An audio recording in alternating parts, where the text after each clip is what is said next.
So hello Achievers, today we are in a new place. It is an awesome place and I am with an awesome guest too, is Jim Cathcart. So hello Jim. Thank you, David.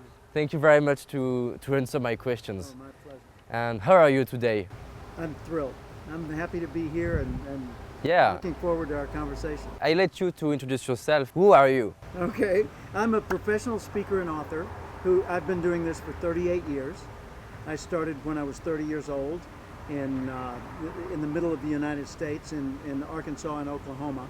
And then a few years later I moved to California and I've lived out here ever since and absolutely love it. And in those 38 years, as you mentioned, I've managed to author 16 books, and 2 of those have become international bestsellers. And I've been president of the National Speakers Association. Pardon me while I put on the glasses, a little bit of glare. National Speakers Association of the U.S. And I work primarily in the subject area of sales and marketing. So it's mostly helping people grow their business, build more sales, attract more people to their products or their services. Okay, so let's start with sales. It's very interesting. According to you, what could be the mistakes we have to avoid in sales? The primary mistake that people make in sales is thinking that selling is about persuasion. That seems to be the dominant mindset worldwide, that sales is about persuading other people to buy. I don't see it that way at all. I think that's a small portion of what goes on, but that sales is about helping people and earning a profit by doing so. So if I'm in the business of helping people, then I'm a problem solver. If their problem is they don't have a big screen TV and I'm selling big screen TVs, then you could say, well, that's not a need, that's a want. Doesn't matter. Their problem is they're not having the enjoyment of their television experience that they would like to. And so when I bring them a larger screen, a higher definition photo or picture, then I'm solving a problem. Although it's not an urgent problem like a health problem or a money problem, still I'm a problem solver. So it's not about me persuading them to buy the television. It's about me showing them the value of owning that television instead of the one they have.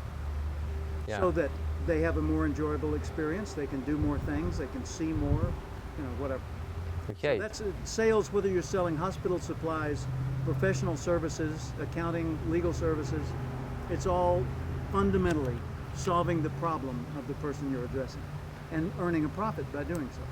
Okay, and if we take the example, for example, I am a French speaker and I would like I had a suspicion you were a French speaker. And for example, if I would like to sell my training to an English American CEO, yeah. What can I do? If I were in your position and I were selling to an American chief executive, I would say what I bring is quite different from what you're used to. Although I'll talk about many of the same things, about confidence and belief and clear goals and focus and discipline, I'll talk about it from the context of a different culture, a different language, a different age, a different worldview. So I'll be able to relate to people that your traditional, regular American speaker, white man in a suit, wouldn't necessarily appeal to. So I'll be able to reach your people in a very memorable way, in a very, very unique way that will capture and hold their attention long after the meeting's over. Okay, and so if I capture the attention, I will have more impact on the company. Exactly. And more results. Exactly. For the company, that's right? And because if you don't get their attention fully, if all you get is attendance, they're acting as if they're paying attention, it's not going through. Yeah. And getting here. So you got to get their eagerness, their active involvement in learning from you. Okay. And do you think it's possible to sell to a CEO a self-confidence conference or speech? Because a CEO that don't have matter to a self-confident speech. Uh-huh. He wants results, he wants money, and why he Now, could. you're talking about selling your speech Yeah, or teaching him to speak? I would like to sell my speech to a CEO, a speech on self-confidence, for example. Okay. So if you're talking to... How can I show the value in Yeah. this kind of speech? That's the key, what you just said. Sell the value. Nobody buys a speech. Yeah, Nobody buys a seminar. Nobody buys a book. They may hand you money and receive a book, but what they're buying is the experience of reading the book and applying the ideas, or attending the seminar and learning something new.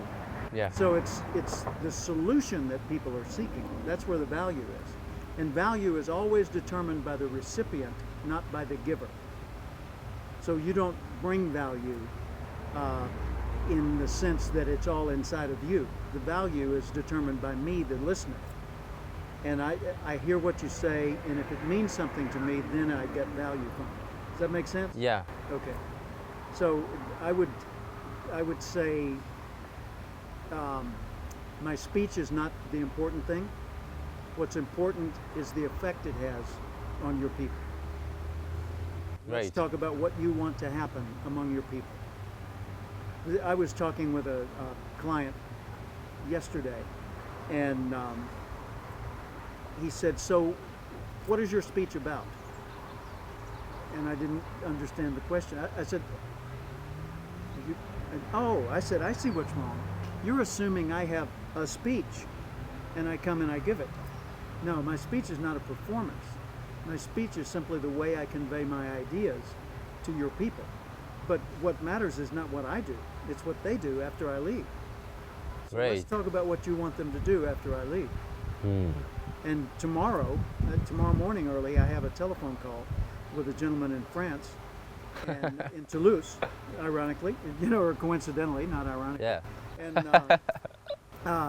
And he is he's calling to tell me what he wants his people to do differently after I do my seminar. Because he sent me an email and he said, "Tell me what you will do for us." And I said, "Well, tell me what you want to happen after I do it, and then I can tell you what I'll do for you." So, but a lot of speakers, so you don't have a don't have product. a You speech. can change it and adapt it to the Exactly. to the CEO. although it may be that my product stays mostly the same, but I change it just a little bit for this client, and just a little bit more for that client, and then change it back this way for the next client. So I might have, let's say I'm doing a seminar on sales, and I'm teaching them how to sell effectively, professional selling skills. I will always talk about identifying the right buyer, listening to them, probing and asking questions to determine their needs, prescribing a solution that fits their need, discussing, negotiation, discussing the price and the timing and all that sort of thing, confirming the commitment to buy, and then assuring that they're satisfied. So I'll always talk about those steps, but the stories I choose, the examples I use, whether I involve them in an exercise or not, that all depends on what they want to accomplish. But I need to spend more time studying their company and their group and their needs than I do studying my subject, because I'm already an expert on my subject. I need to become skilled at understanding them. Yeah, I love that. Yeah. Can you share me one of the story you tell, a story that have a great impact on the people? One of the stories I tell is about going into a McDonald's restaurant. It was a very simple experience. I went into a McDonald's restaurant in Tulsa, Oklahoma, many years ago, 1976, a generation ago. I went into this restaurant one morning, and there were two women behind the counter. One was about 20 years old, and one was a teenager. And as I approached the counter, the 20-year-old said, "Good morning, what's your name?" Well, I'd never been asked my name in a McDonald's restaurant in my life, and I was shocked. I said, Why? and she said, What's wrong? I said, you asked my name. She said, the question was too hard? I said, no. No, the question wasn't too hard. I said, but I've just never been asked my name in a McDonald's before. She said, well, what is it? I said, it's Jim Cathcart. And she said, what'll you have? I said, I'll have an egg sandwich and coffee. She said, fine, it'll be $1.41, which was the price at the time. And so I paid for my breakfast, and as I started to walk away, the younger woman turned to the older woman, and they're only 4 years apart. One was a teenager, one was 20. And the younger woman said, hey, Grandma, where are the coffee cups? And the older one said, they're right over there. I said, excuse me, you appear to be 20 years old. She said, 21. I said, okay. And you're a grandmother? She said, no. They call me grandmother because I take care of everybody. And I said, okay, what's your name? She said, my name's Marilyn. I said, what do you like to be called? She said, actually, I like to be called Grandma. I said, okay, Grandma. And I went on about my business. Now, I came back day after day after day. Each time I came back, she said, good morning, what's your name again? Jim Cathcart. What do you have? Egg sandwich and coffee. How much is that? $1.41. Every day, the same thing. One morning I walked in, she said, Mr. Cathcart, good morning, your breakfast is ready. Wow. Thank you. I paid and I went on my way. Well, the next day, I drove into the parking lot, and in the parking lot, I saw the problem. 2 empty school buses. Now, if you saw 2 empty school buses in a McDonald's parking lot, what would you suspect you would discover in the lobby? I don't. A lot of kids, right? Yeah. So 2 empty school buses, 45 children per school bus, I see. 90 children in McDonald's that morning. I see. And I walked in, I squeezed through the door, and I looked for the queue that was moving fastest, the one that always stops when you get in it. And sure enough, it stopped. So I stood there for a minute, and I heard my name, Mr. Cathcart, Mr. Cathcart. And I looked up at the front, and it was Marilyn. She said, your breakfast is ready. So I walked to the front. She said, no charge. I picked up my breakfast, strutted into the dining room, and dined, if you can do that, on an Egg McMuffin. Well, at that moment, what do you think the odds were that I might return to that McDonald's again? High, moderate, or low? Hi. Very high. The question, though, is not would I come back? The question is, why would I come back? Was it the product? No. Was it the price? That was free? No. What was it? What do you think? Why would I come back to that restaurant after that experience? The attention, the Exactly. The service, the attention, the way she made me feel. See, that's the so thing. important. Yeah. Because whenever we come into a place of business or any kind of a business dealing, we have expectations as to how we would like to feel. We'd like to feel safe, or we'd like to feel reassured, or we'd like to feel amazed, or we'd like to feel that we're in good hands, that someone will take care of our problem and solve it well. We'd like to feel that there's no danger to this transaction, that everything will go as planned. That, we want those feelings, and we're willing to pay to achieve that result and acquire those feelings. So that's the whole, the nature of that. And so I came back to that McDonald's almost every day for 6 consecutive years. Now, with one simple gesture, she got 6 years of customer loyalty from me. Not by giving me a free breakfast, but by singling me out to serve me well. And I use that as an example with audiences, and I talk about what did this mean? What does it mean to you, and how does this principle apply to your company or your people? And so it becomes an exercise for learning. Yeah. And years later, I'll be walking through an airport, and somebody will say, Grandma at McDonald's. I say, what? You're the guy that told the story about the woman at McDonald's whose nickname was Grandma. Yes, I am. Where did that happen? And they say, well, I was in San Francisco in 1991, and I heard you give that speech. That many years ago, and people still remember it? So when you have a story like that people are drawn into, and they can identify with it, it's something they feel relates to their life, then they can learn things from that. But you don't learn through the story. You learn through reflecting on the story and what it means. Yes, it's great. I love the story. Thank you. And how did you create the same impact in your own business? The same quality of attention? Do you have an example with your business, and what did you do? Something I did early in my business was I made sure that it was not a business that was about me. Even though my company is called Cathcart Institute, you could say that's about me, but it's not.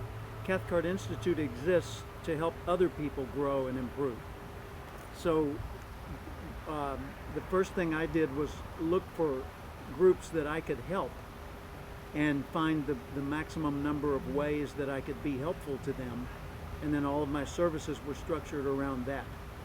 So it was the ability to produce proven results that I was bringing to the business. And then when I hired employees, I would tell each one of them, it's very important that you know not only what to do, but how to think about what we do. Because you could learn what to do and you would always do it exactly the same. But circumstances change. So you need to learn what we do, and more importantly, why we do it. Because the person who knows how might have a job, but the one who knows why will be their boss. So if you want to advance, understand the why, then you can change the how to fit the person or the circumstances and to adapt. Cool, I love. In your business, you are successful, you're Hall of Fame in marketing and speaking. Can you share me one of your struggle you had in the past, and how did you overcome it? Do you understand what I mean? A challenge or a problem? Yeah. Because I would like to help people to understand that successful people had struggles, and the most important thing is how they overcame it. Well, I grew up in the central part of the United States in Arkansas, and my father was a telephone repairman, and my mother was a housewife, and she took care of my sister and me and my invalid grandfather, who had had a stroke and was unable to move for 7 years, the last 7 years of his life. So he was in a hospital bed in our front bedroom, and my sister and I shared a bedroom in the back of the house, and Dad traveled all week around the state doing telephone lineman and telephone repair duties. And I expected when I became an adult that I would be unremarkable, ordinary. I expected to be a nice person, to have a good life, but I never expected to be successful. And I also, when I was growing up, I never learned good habits of health and nutrition. And so at age 26, I weighed 200 pounds. Wow. This is 150 pounds. So I weighed, 33% more than this when I was 26 years old. And I was smoking 2 packs of cigarettes a day. And it was a good start. I was working as a clerk in a government office, making $525 a month. I had a wife and a new son, a little baby at home, and no college degree and no money in the bank. And I didn't know anyone who had a high position, so I didn't have any. You started from scratch. Starting from scratch, exactly. And I just expected to work my way up through the business to management level, and then work until I retire and die. Honestly, I didn't expect much. Then one day on the radio, while I was sitting at work, in the next room I heard a radio broadcast, and a man named Earl Nightingale. Wow. Earl Nightingale was on 900 radio stations around the world at that time. He's awesome. He was awesome. Yeah, and he did a little broadcast, a little 5-minute show called Our Changing World. And that day he said, if you will spend 1 hour extra each day studying your chosen field, within 5 years or less, you will become a national expert on that subject. And I thought, wow. 1 hour a day, 5 days a week for 5 years is 1,250 hours. That's more than a college degree. If I focused 1 hour a day extra studying one field, in 5 years, I actually could become a national expert. Little unimportant. It's me. possible for me. Yeah, and that cracked the egg. That opened up and let the sunshine in for the first time ever. And I thought, I could make a difference in the world. Wow, that astounded me. And so for a few weeks I thought about it. What do I want to be an expert at? It's not working in the government agency. And I thought, I want to do what the man on the radio is doing. I want to be like Earl Nightingale, but I didn't know what that meant. So I thought, well, his field is human development, what they call applied behavioral science, self-improvement. So I'll study that. So I became fanatical about that for 5 straight years. That's all I wanted to talk about, think about, read about, be around. And I became literally fanatical about personal development. I read every book I could get my hands on. I got records, remember records, and audio cassettes later, and then CDs later. But I listened to tapes every day, at least an hour a day. And I was taking notes and setting goals. I got involved in my community. I became more active at work, more proactive. I started advancing in my company. It was actually a government agency, it wasn't a company. And then I got an opportunity to leave and go on my own selling training materials of Earl Nightingale. Wow. And so this man named Harold Gash, he said, come to work with me and we will sell training programs recorded by Earl Nightingale. And so I left the government agency and I went to work selling these business to business. And I did that for a couple of years. And then the United States Junior Chamber of Commerce, headquartered in Tulsa, Oklahoma, they called me and they said, how would you like to work on our national headquarters staff and be the man in charge of leadership training?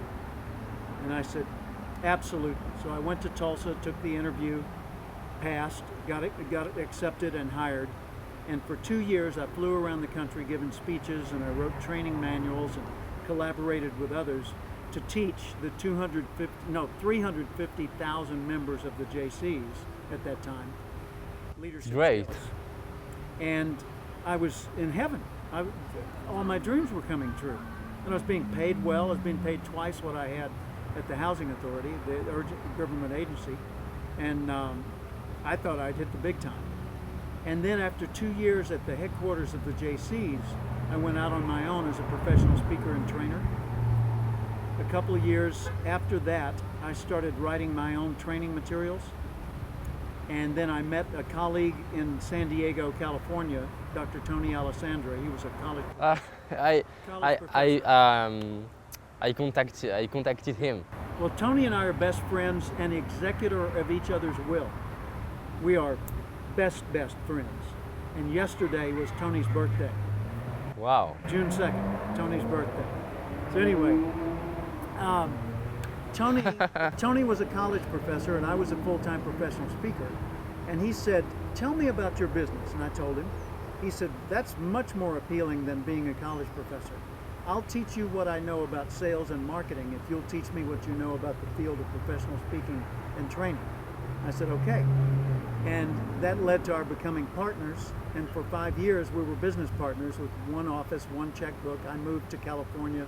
We set up an office in La Jolla Shores, right near the beach. And we started writing books and getting deals with New York publishers. We got all kinds of special training programs published by the University of Southern California and other groups. And then one day I was sitting in the office in La Jolla, California, 1984, and the phone rang. And I picked it up, and it was the voice of Earl Nightingale. Wow. Not a recording. He said, may I speak to Jim Cathcart? And I said, Yes. I was in shock. It was my hero. I said, this is Jim Cathcart. He said, well, this is Earl Nightingale. I said, oh, believe me, I know. He said, well, I just read an article of yours that I think would make a good audio program. I published those. I said, sir, I know. I sold for you in Arkansas and Oklahoma. He said, oh, okay, well, let's take a look at your program. And I said, well, I've already recorded it. Could I send you a copy? He said, yes. So I sent him this audio program called Relationship Strategies, recorded by myself and Tony Alessandro. He said, we'll take it. If you will re-record it in our studios, we will publish it. Well, he did publish it in 1984, and they sold $3.5 million worth of those albums in the first 2 years it was out. Wow. So Tony and I went from being little obscure office to being world famous, creators of a training program in a matter of 2 years. And at that same time, I was on the board of directors of the National Speakers Association, and all these other things were happening, and we were just rising to the top of our industry. And so in 1972, I heard Earl Nightingale on the radio. In 1974, I started selling Earl Nightingale's tapes. In the meantime, I had lost a great deal of weight, stopped smoking, and started setting goals and got my life in order. Left the government agency, went to work on my own, doubled my income, tripled my income, 10 times more on my income, moved to California, and then Earl Nightingale called me completely by surprise. And within 2 years of that, I was selling more tapes. He was selling more of my tapes than I ever sold of his. Wow. Now fast forward to 1989. In 1989, Tony and I had gone back to being separate businesses, but still best friends. And I was the president of the National Speakers Association. I called Earl Nightingale, and I said, Mr. Nightingale, would you do me the honor of sitting with me on the stage in front of the National Speakers Convention, thousands of our peers, professional speakers, and let's talk about this industry of personal development and how it's evolved over the years, because you've been in it so much longer than me. He said, I might do that. Might? Okay. He said, I'll let you know later, but I might. I said, okay. That was in March. In May of 1989, he passed away. He died. And his widow, Diana, called me. And she said, Jim, we're not going to have a funeral for Earl, but we will have a memorial service for him. He was cremated, and we've spread his ashes here at home, so there won't be a funeral in the traditional sense. But I'd like to have a memorial service for Earl at your speakers convention. May I do that? I said, absolutely. I'd be honored for you to have that there. So his widow Diana and I conducted the memorial service for Earl Nightingale in front of hundreds of his peers, including his son David Nightingale in the audience. At his funeral, or memorial, there were only 2 speakers, his widow and me, and a videotape recording from Dennis Waitley. Wow. One of the greatest honors of my entire life. I mean, even today, it takes my breath away to think about it. Yeah, I feel that. Thank you. Woo! So, when I say this is possible, I speak from personal experience. I was the fat guy that was smoking too much and never working out, 26 years old. And fast forward to today, I'm 66 years old. I weigh 150 pounds. I go mountain trail running in these mountains 3 days a week. I run 6 miles. Yesterday we climbed that one. I ride motorcycles. I've toured the world on them. I play rock and roll guitar in nightclubs, one of which is 100 feet from where we're sitting right now. I have a wife that I'm still in love with after 43 years. Wow. My best friend on earth is my son. He's 42 years old, excuse me, and he works at the Four Seasons Hotel. He's got 2 beautiful grandchildren. Thank you, God. I've been so blessed, it's overwhelming. Thank you very much. You can't imagine how I loved your story. Thank you. And I just have to explain one reason. At the age of 15 years old, I was shy, very shy, and I had disease every week. And between 15 and 18 years old, I decided to change and taking actions. Well, But that's it was, early. yeah, but For me, it was 26 before I got my act together. yes, Wow. but I think Good for you. I think it's normal because each generation helps the others, and I changed, but it was long alone, and I discovered on the internet Unlimited Power from Tony Robbins, Uh-huh. and I read the Tony Robbins was 12 years old when I got involved in speaking. yeah, So it tells you, what's possible. it's I amazing. know Tony. I don't know him well, but I've been with him a few times. I've even done the fire walk with him and Yeah, had lunch with him, and and amazing guy. I read his book, and in this moment of in one moment of the book he said, if you want results, you have to follow the people who have the same results you want. And when I was reading the book, I was saying, it is your result I want. Like me and Earl Nightingale. Yeah, and every day I didn't understand English at this time, but every day I was listening Tony Robbins Uh-huh. without understanding him. Maybe one time per week I understood one word, one sentence, and I was I reading. admire you for doing that. It's the same than you, and I was reading Yeah, Unlimited Power in French, then in English, then in French, then in English, very good. and just before to come in United States, 2 days before, I had an answer from Tony, Uh-huh. and in July he's inviting me to his event as a guest, and it's awesome. Dynamite. Good for you. And I love your story. Thank you. Do you have some life lessons you would like to? You have a Yeah. son, and you have Grandchildren. grandchildren. Imagine that you can speak to them, and not only the children, but I understand. what could be the life lessons you would like to share them? Sorry for the sunglasses. It's just that my eyes are light sensitive. I think it's important for our viewers to know that I have had these discussions with my son and with my grandchildren, and that this is the sort of thing that I encourage them to do. See, if we don't pass along the wisdom of our generation to theirs, then they won't understand. They may hear the words, but if they don't hear the stories and they see the examples, they won't understand. And so their generation will have to make all the mistakes we made in order to advance their own futures. I think we should allow them to learn from our experience. That means we've got to share the experience, not just the findings, not just the results. So that's why I tell these stories to my own family as well as to others. I think the formula for success is to determine what you want in life. And don't expect yourself to just know that and be able to sit down and write it out.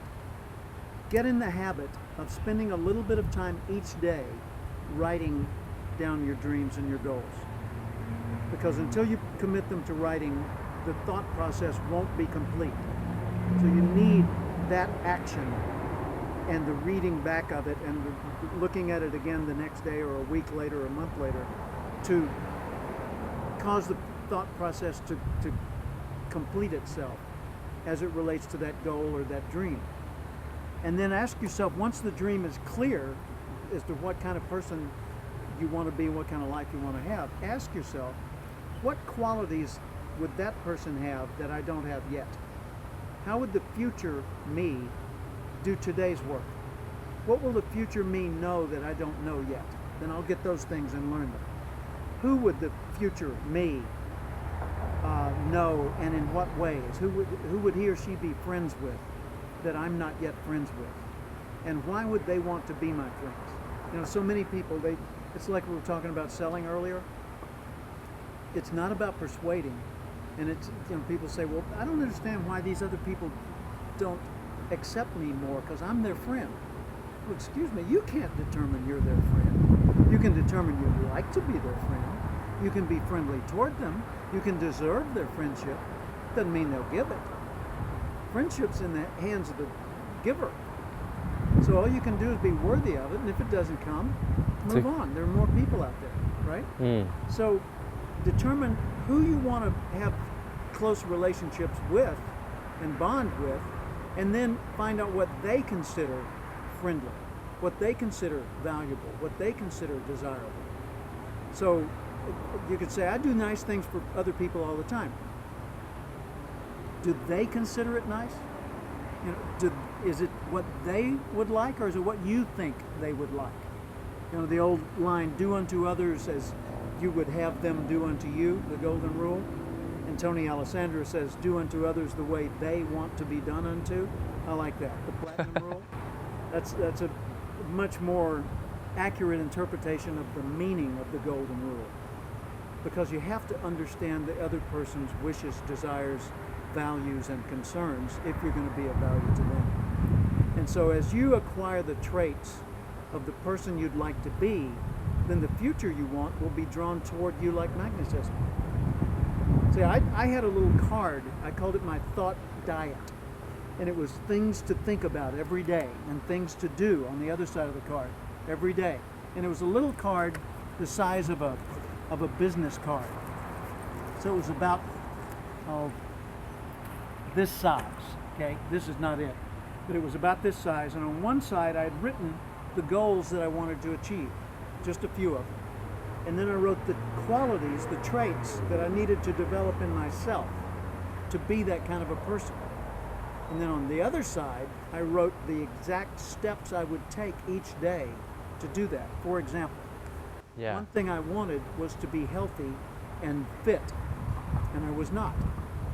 So I wrote, I am healthy, fit, and agile. That was the trait that I wanted to cultivate. On the other side, I wrote one action that would lead toward that would start the process, and I could do it every day. And here's what I wrote. You're going to think this is silly. I wrote, put on my jogging shoes and walk to the street. That's it. But every day for 5 straight years, without exception, I put on my jogging shoes and walked to the street. Every single day. In the snow, in the rain, at night, when it was very, very cold, when it was very, very hot, when we had a last-minute engagement and I had to go somewhere, I would put on the shoes, run out to the street, run back in the house, take off the shoes, go to the engagement. And people said, well, that's just ridiculous, Jim. That's silly. It's useless. It's meaningless. No. By doing that every day, you build without fail, 9 times out of 10, I'd go for a run. Some days I only ran 2 blocks. Some days I ran 5 miles. But what happened was I went from weighing 200 pounds to weighing 150 pounds. I went from all my clothes were, I was bulging through my clothes to where my clothes were fitting loosely and comfortably. I went to where people thought of me as an athlete for the first time in my entire life. And that was just one behavior. That was just the physical. I also had goals for mental, physical, family, social, spiritual, career, financial, and emotional. So for each of those, I had something for every day. And I changed it every several months to something that was, more specifically helpful. I love that. But it made a difference. Yeah. You have to take this first step, or you can never complete the journey. So I have a question, because it's very inspiring to have this kind of commitment. How can we develop the ability to commit like that, to take action every day? Yeah, I understand. It's how do you get the discipline? How do you get the strength of will? People say, oh, you got to have willpower. Okay. Bring me some willpower. No, it doesn't work like that. How do you get willpower? People tell you all the time you have to have it. What about how do I get it? That's what I want to know. Well, the way you get willpower is by taking the first action. So every time you act, you strengthen the impulse related to that act. There's a book written many years ago called Self-Creation. And the author of the book was Dr. George Weinberg, Weinberg. And this was, I think, written in 1976. I remember reading it vividly, obviously. And the self-creation principle he talked about in that book is every time you act, you strengthen the thinking that goes with that act. So if you act afraid, you will become more afraid. If you act courageous, you will become less afraid, a little more courageous. The longer you sustain that action, the more of that feeling and that thought, that mindset you'll acquire. So I wanted to become fit, but I knew I couldn't expect myself to all of a sudden transform into an athlete. I had to just get outdoors. And then I had to take the first few steps. And then I had to at least walk down the street, down the block, if I wasn't going to run. And then while I'm down there, I thought, well, I might run part of the way back. Well, I'll just keep running until I get to that tree. Well, I can keep going another tree. I can go to the corner. Okay, I'll run to that second house. So Oh, yeah. bit by bit over time. And another thing is reading. I was not a reader. I didn't read much. And so I took the books I wanted to read and I put them in a place where I had to see them every day. Like if I'm sitting next to the TV, there's the book right there on the table, right? I've got a choice, one of the two. I can watch the TV or I can read the book. Yes, and But my commitment is to read the first paragraph, I love that. one paragraph, because I could do that while the TV's on. Wait a minute, turn the TV off. This is interesting. Oh, whoa! Put that down. Yeah. So now you're into it.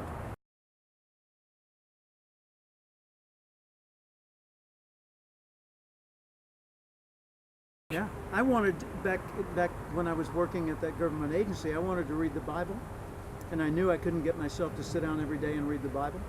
So I committed to reading one passage. Now in the Bible, that's one sentence, right? I read the entire Bible cover to cover in 3 months. Yeah. Wow, that's a lot of reading, which stimulates an awful lot of discussion, which stimulates a lot of reflection on what you believe, why you believe it, whether you think that's true or whether it's a story, all that kind of, a million questions come up when you read a philosophical work or a spiritual work like that. Great. I love that. Yeah. I have a short question for you, so short answer. So what is your favorite book? My favorite book of those that I've written is my book, The Acorn Principle. Yeah. Because the acorn principle, the acorn is the seed of an oak tree. And the principle of that book is that each of us has within us a certain genetic code, a certain DNA. And our seed is designed to be a certain type of tree. Yeah. And it can't be another type of tree, it can only be that type of tree. But whether it's a little tiny ugly one or a huge magnificent one that has generations and forests of offspring depends on what we do. So know yourself. Discover the seed that makes you you. And the Acorn Principle is a book that's a self-guided tour of you. It teaches you what makes you who you are and how to understand that on many, many levels. As far as other people's books, I've read hundreds, literally hundreds and hundreds of books. And I know most of today's leading authors in the field of self-development and success. And I really know them well. And so when they're writing new books, they send their new book to me for review in draft version, and I get to read it before the rest of the world reads it. And then I write a testimonial or an endorsement of some sort, in many cases. So I've read so many good books, but there's one in particular I'd like to recommend from the past, and that's from Og Mandino, Wow. the greatest salesman in the world. Yeah, I love this book. Og was a friend of mine. Wow. He was a wonderful man. I had the privilege of knowing him. And that book truly impacted my life, and it impacted his life in a big way. I talked with him about it one time. A more contemporary book that's of a similar nature but more playful is Live 1,000 Years I don't know it. by Giovanni Libera. Live 1,000 Years by Giovanni Libera. You'll have to look it up on the web. But it's a wonderful story. You can read it to children and they get value from it. You can read it by yourself and you'll enjoy it. It's like watching a Disney movie, but it's absolutely filled to the brim with life lessons and fundamental principles that make life work. So, Live 1,000 Years by Giovanni Libera. Great. Libera, Livera. What is your favorite audiobook? Audiobook, Yeah.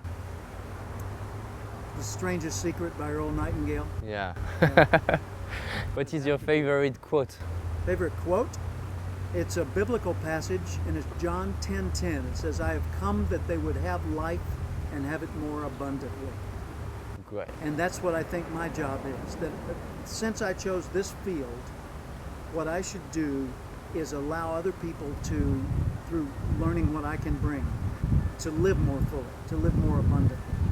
Because I don't want people saying, you're a wonderful speaker. I want people saying, wow, I can do that. Big difference. Yeah, I think so. Yeah.